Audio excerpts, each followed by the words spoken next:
Hi everybody. Due to family issues, I was unable to do the morning show. Here's some breaking news from the Mini Fake News guy. Apparently Kelly is now bragging that she um, has received $4.3 million for the race for the New Hampshire governor. Again, 4.3 million since a year ago because she launched the campaign in late June. But she just registered to run for governor just a couple weeks ago. So for one thing, that's a little bit sus right now in terms of the way people used to be in the past. People might run for a governor a year before the election and not be actively campaigning. This is how democracies fall. Even if New Hampshire is more representative republic, it's still a democracy. But New Hampshire has been inching towards autocratic. I'd go so far to even say dictatorship type of governments on all sides of parties or all types of constituents for a number of years, but the media tends to swipe it up, rub it away, because the problem is if you start critiquing the system, you could actually get prosecuted and for hate speech, threatening, rhetoric, whatever. So much for the First Amendment in one of the 50 states.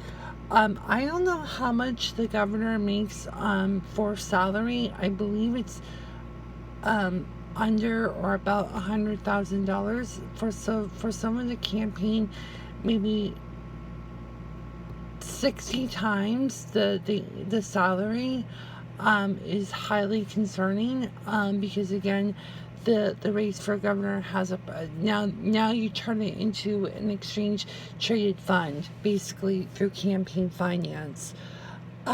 This woman really didn't. I mean, the funny thing is she's in government and doesn't even know how to govern. Okay, there's bureaucrats that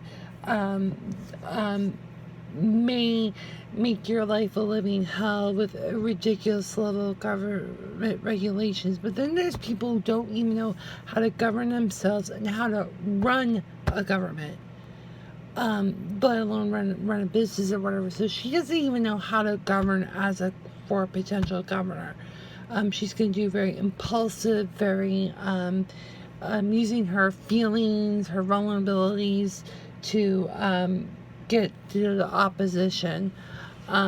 Granted, New Hampshire is a very expensive state because the government that has been in modern history is very minimal, but yet has a lot of oversight. We can't fit this in on an episode of the Weekly Zoo. This has to become a civics lesson, and unfortunately,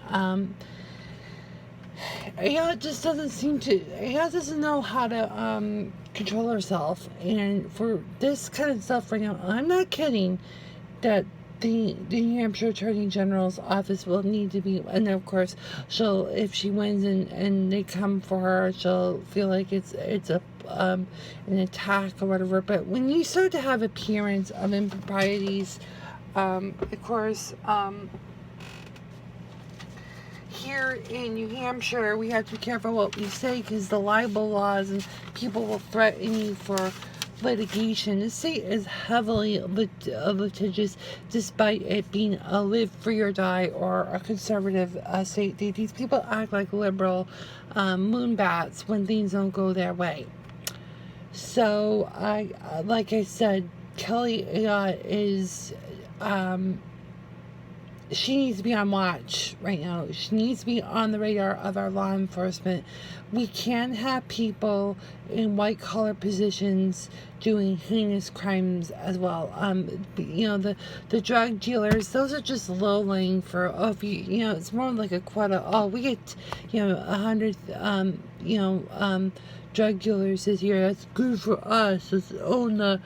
No. And Adam Sexton's giving her a blowjob. So, the idea that he's going to be really objective is... the problem, because what does Kelly consume? MH Journal, which is literally a propaganda organization. It's just spewing a certain side of talking points. Oh, and then they say, well, that does it too. Well, two wrongs don't make things right. And so, this is pretty bad. Not to mention, this is on the heels of her posting her rooting for the Celtics, and she was at a Fenway game. So I guess Massachusetts isn't all that bad after all. We can't have an actress running for. Sorry, I'm just distracted here. We can't have an actress running for governor. So yes, Kelly is a force to can't be reckoned with. She is a problem, and we need to have a conversation on this. And again, none of the political people are going to talk about this, which is a problem. So yeah, Kelly is she's a problem in this state, and the media's not going to do anything, and I bet you the institutions are going to do it. She basically gentrified the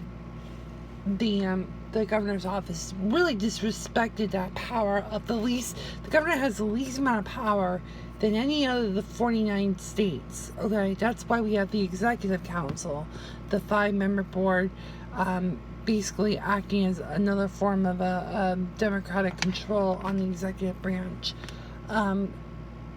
We as in talk people, we podcasters, news people, public, these people are public officials and they're public figures. They need to have their feet held to the fire. We are not to lick her tits or her cunt.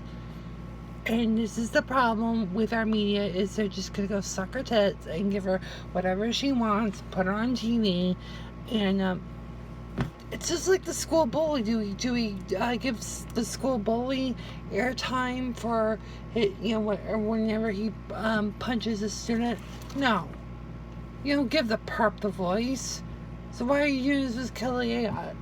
This woman is bad. This woman is really, really bad. And that's all I'm going to say. That's all I have to say. This person needs to be on watch by the white collared law enforcement in this state. So that's all from here for this impromptu video vlog of the politics in New Hampshire. Okay, I'd be very formal here. Talk like we never been fucked before. Talk like incels. Elderly incels. That's all I have for now. Have a good one. Bye-bye.